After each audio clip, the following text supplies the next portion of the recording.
It's critical to understand that Islamophobia it's a very comprehensive and nuanced phenomenon. You have private Islamophobia. Private Islamophobia is inflicted by individuals, private individuals. One example is Craig Hicks, who killed 3 Muslim American students at the University of North Carolina. Then we have structural Islamophobia. Structural Islamophobia is law, policy, programming that is enacted by the state.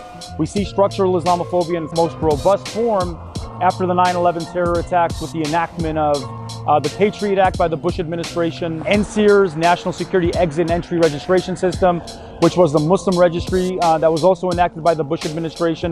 Under the Obama administration, we have the enactment of counter-radicalization policing, which is a mode of surveillance that actually intensified the degree of monitoring within Muslim American communities. And then finally, obviously under Trump, we have very vivid structural Islamophobic policy being enacted. The most vivid example, obviously, are the 3 travel bans or the Muslim bans.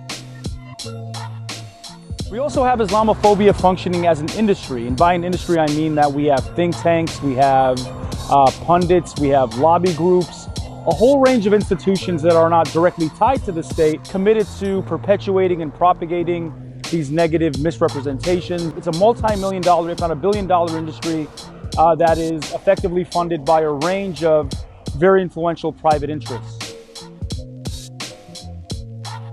One immediate thing we can do with regard to fighting Islamophobia is not only mobilizing ourselves as individual activists or sort of spokespeople against Islamophobia, but building coalitions and building strategic coalitions with other marginalized groups, communities of color, segments of the country that also face stigma and that also face subordination.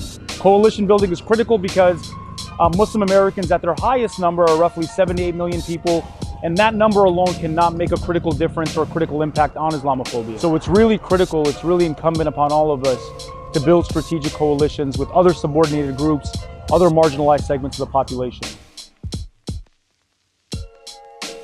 Although things, appear bleak and dark because of this recent emergence of Islamophobia with the rise of Trump, I think it's also critical to understand that we're also experiencing a Muslim American renaissance, a renaissance that is directly challenging Islamophobia head-on, but also giving rise to a range of very influential, very trenchant Muslim American leaders in the civil rights sphere. So it's also really critical to remember that even though we have these really dark moments ahead of us, that we have leadership in the right place to fight Islamophobia in a very robust way.